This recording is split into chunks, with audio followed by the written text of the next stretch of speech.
This home here, I just went through with the agent. I did a walkthrough, turn on all the lights, and open up the blinds and everything. So this agent knows us from a networking event, or actually it's an affiliate committee with the Utah County real estate agents. And so I have to pay my affiliate dues in order to have super access. So in order to get into a home without an agent present. We're here shooting a 35 photo pack. So it's 35 photos, includes drone. There's some nice amenities here. This is a townhome. And then to sweeten the deal as a first time customer, we're also including a complimentary virtual tour that we're gonna be doing for him.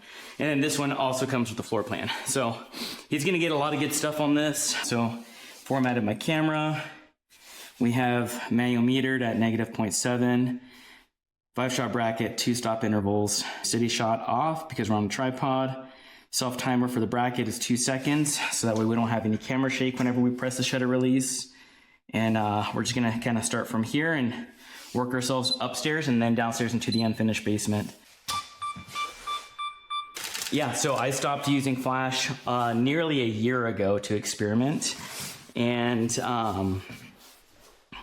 we found some really good editors to take care of the edits without flash, and you really can't tell the difference. So now we're able to speed up through our shoots a lot faster.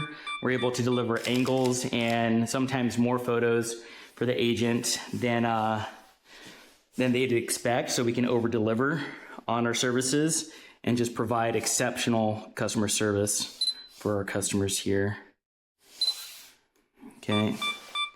So this is at a 24, that's to minimize distortion. We have a dining room here, so I'm gonna keep my lens at a 24 to see what this looks like. Not terribly in love with it, but I have it, and this is what I mean by being able to do a little bit more without flash, is because I already have it. I can take it and then just store it away and then worry about getting the shots that actually do matter. So I would have an option to choose. If I go back to the office and cull my photos, I can choose which one I like, the 24 or the 16. And because actually before I step on this side, we have carpet lines. So I wanna get the living room first. So I'm gonna get it here as wide as I can get. So I have some of the window, and then I have some of the countertop there. This shows boundaries. So the center is where the home is sold. The edges is where the story is told. And what I mean by edges, or what I mean by story, is how the photos connect to each other. And that's a really big deal, especially with people who don't know like the layouts of these homes. I see these homes every day, so I can put 2 and 2 together whenever I look through photos. But they're able to kind of connect the dots in their mind and understand the layout. And floor plans definitely help with that. But the way that we shoot too helps that. And we get countless comments on the way that we shoot. They're like, we love the way you shoot. We don't know what we love about it, but there's just something different about it that makes us come back. The other comment we get is that the home represents the home well, so it doesn't misrepresent anything with severe distortions or too much Photoshop in the photos. We do everything to be as natural as possible. Okay. This one's gonna be an interesting one. So I don't have a flip screen on this Sony. So what I'm gonna have to do is pull up my Sony app and then go to the menu here, control a smartphone on, and then connection, and then connect here. And then what I'm gonna do here is boost this back into the corner as much as I can. So that way I can get possibly 4 walls, and that'll add more perspective to the room to be able to get a wider shot, and it's just a unique shot too. There's my hat right there. And I'm just gonna get my verticals as best as I can, especially with one hand on this ball head mount.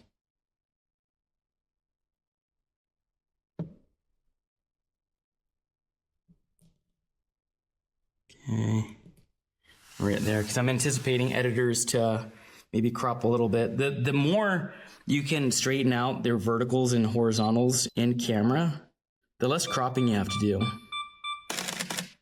Okay, so we got that there. So we have this whole wide shot there, and it looks really nice. So you can see in the photos what that looks like. It looks really nice. Okay. Now that I've already done this area, I'm going to disable the smartphone because it does add a lag to the camera. And I'm going to get a wide shot with those rooms right there, the dining room and the kitchen. I'm going to do one with a 16 millimeter right here. And then another one with either a 20 or a 24. Anything more than a 16 is going to be less distortion for sure. And I like the 24 because it just makes it look like magazine quality. But now we're cropping some of the cabinets there, so I'm going to go to 20 and scoot in just a little bit more. I'm having a sliver of the wall, and I'm getting a completion of the door there. And that just balances out everything a little bit more. And I'm going to scoot it over to the left a little bit to balance it out even more, because I think I had more wall than I had with the door. So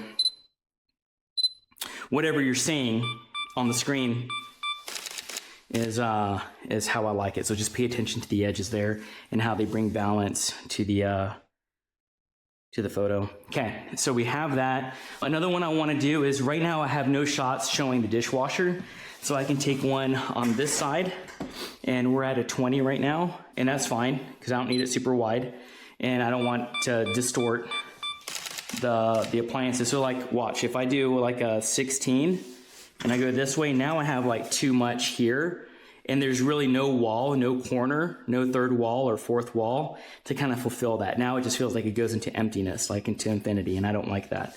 So if I were to do a shot like that, I would want to get some sort of completion on the wall, because it just feels more, I get more satisfaction out of that. Okay, so we have a sliver of this wall here, and then we have a sliver of the door there, and now we have the completion. And that's what I like, okay? So we could use this photo as a wide photo. Another one I like is doing a 24 and looking straight down the kitchen aisle here. And this also implies all of the appliances that come with it, okay? I'm gonna do a quick spot check here.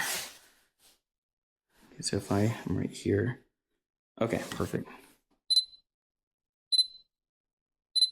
And I'm just a little OCD about the focus, because sometimes I do focus it once or twice or even 3 times and it just doesn't look, or it isn't focused when I get the photos back, and I'm like, crap. And so anyways, here, now I'm gonna isolate the range, the microwave, and the refrigerator, but I have this in the way. So I'm gonna back up just a little bit. Whoops, hit the wall there. I'm gonna zoom in all the way with 35. And I'm going to turn this, because right now it looks like a stick, and I like to turn this just slightly so that way you know it's a faucet. I'm getting like the very tip of that cabinet, but then I have like all this wasted space down here. So I'm going to raise the camera just a little bit to kind of balance that. So now I have somewhat of a balance of the top, but now there's a crown on that cabinet, so I'm gonna raise it above the crown. Now I have like infinite space here, like you can't see where the countertop ends. So I'm gonna pull the camera back just a little bit to get that. Whoops. And now we have that.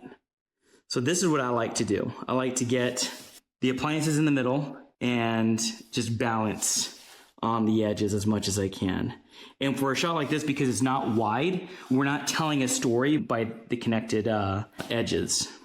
So we don't have to tell a story here. This is just accentuating the appliances and hardware that come with the kitchen. So this looks really nice and professional. Okay, so we have that. And I took one from that corner. I have kitchen, dining room together, and then I have all 3 spaces together, so I have it from that corner. I don't need it from this corner, and the only reason why is because this corner splits into the kitchen, so we're not gonna get a completion of the kitchen. So this gets a completion of all the rooms, and that gets a completion of all the rooms, and that's why I shot it from those 2 corners. And then I have the kitchen with the 24, that's not distorted. And then I have it with a navigation here showing how it goes into the hallway. Now I need to get this bathroom, and this is a half bath. And on this one here, I have a sliver of the door jamb, a sliver of the door. This is to show boundaries again, like it just adds more, I guess, spatial awareness to the viewer, to the buyer. And then they just automatically register, this is how big the bathroom is. Like, if I were to go any bigger like this, like now we have too much door jamb, too much door, not enough what's selling the house, because this is what's selling the house. So then I can do something like maybe like this, and this can add some perspective too. I've done that with half baths. I've even stepped in the half bath and shot towards the mirror, but I have to step out and then we Photoshop the camera. But this one is also a good one too, possibly a good one, to show navigation and connection. Here's where the half bathroom is. If I want to get even more value in the photo, I can bring it out over here. So now we see a garage door, we see the entrance, and we see the bathroom and how it connects. But this one, now that I'm looking at it, just because where the garage door is and how far this way I have to come, it's not my favorite shot, but I have it here and I'm gonna take it and just save it in case I do need it. Okay, so this one is an entrance shot. I don't like how long these entrances are. There's really not a lot of substance on this one, but we'll experiment with a little bit. Okay, so we have the front door, and then we have the railing, and then we have a sliver of this to show this is how far back I can go. Because if I didn't have that in there, then it'd be like, well, why didn't you get back further? This psychologically says this is how far back they could actually go. So we're fitting as much as we can in there. So this, I don't know if I'll use it, but this one I might use. Okay, so now we have on this one. So I might use that front door shot actually. It's gonna be a weak shot, so I might just throw that in there, not included with the 35, just separate. So they're gonna get a total of what, 36 now. But this is what I like. So we have upstairs, we have main level, we have garage entry, and then we also have a sliver. This is my edge right here, and then fulfilling or finishing the railing there is gonna be my edge. Actually, I'm gonna take that to finish that off. Okay. So this is a good establishing shot for the entry. So it's gonna be like a cover shot of the front of the townhome, the door shot, and then this shot here. And then from here, we're gonna go into the money path. So the money path is gonna be the kitchen, dining room, living room area, and then this half bath. And then from there, we're gonna go upstairs. And then upstairs, the first shot that we're gonna show is gonna be the master bedroom and master bathroom and master closet. And then from there, we'll do maybe a laundry room, bedroom, a bathroom, and maybe another bedroom, depending on how many bedrooms there are. So the master's right here. We do have some color casting here, so you can see that that light is very warm in comparison to the sunlight that's coming in. That's very cool. I really can't get in the corner here too much. Actually, you know what? I might be able to. Nope, I can't. So I'm gonna get a third wall here. So the money path is where the buyer's gonna be making their buying decision. And these are the most important ones that you wanna get. And the master bedroom is gonna be a big selling point, and we wanna get multiple photos of that. So this is a vacant home, so really just 2 to 4 corners kind of is what you wanna show. And I think this is a pretty even squared room, so there's really no right or wrong answer for the third wall. It doesn't matter where your third wall is, it's all gonna be about the same, but I'm choosing my third wall in here because we have the bathroom, and that I feel like the navigation of showing the bathroom has more value than showing a third wall here and cutting off that doorway. Okay, and then we have this over here, so this is our 4th angle. I'm not sure if I'm gonna be delivering 4 angles, but at least I'll have it.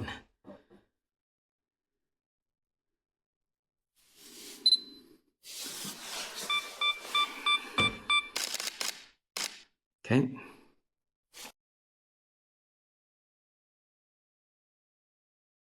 On here we have a reflection, so I'm gonna try not to have my reflection in there. And one thing too, like if I wanna hug this wall, it's really hard to with your tripod unless you tilt it up and then put this leg down, and then you're able to hug the wall and kind of get more of an angle in your room. And this applies just about for any room. There's not a lot of light in this, especially that master closet. Okay. Gonna get out of the reflection from the shower mirror, or shower window. Okay.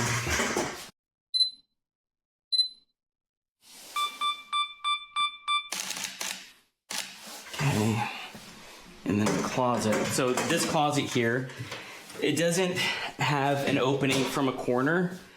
So I'm probably gonna get an elevated shot to get that top shelf and then a center squared up shot. So if you do it like this, it just looks, in my opinion, a little bit cleaner and distinguished in that it's not your traditional corner shot, because a lot of real estate photographers shoot from the corner and there's nothing wrong with that. Sometimes I just like the squared up shots.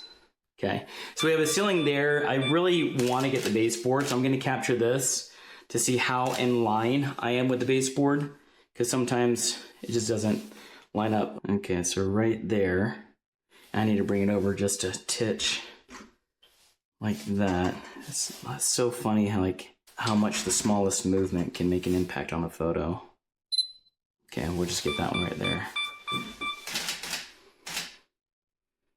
Okay, and then come over here, and I really don't like this shot because of that door, but this I think is gonna be the shot that I'll use for the bathroom to deliver to the customer. And then I'm gonna see if I can push this back and see how far. So you're just gonna tap it and just watch when it stops moving. Okay, we're gonna leave it right there. Okay, so we have one option there. I could have the door closed, but it just looks weird because it's like, okay, where does that door lead to? And open doors, it's assumed that that's where you're coming from, or that's an entry point. Closed doors look more like storage doors. Okay, so this one's an interesting one. I might do a straight on shot with this one instead of a corner shot. So the straight on shot here, and I'll show you the difference between the two, but I'm gonna prioritize the squared up shot. Like this, there we go, okay.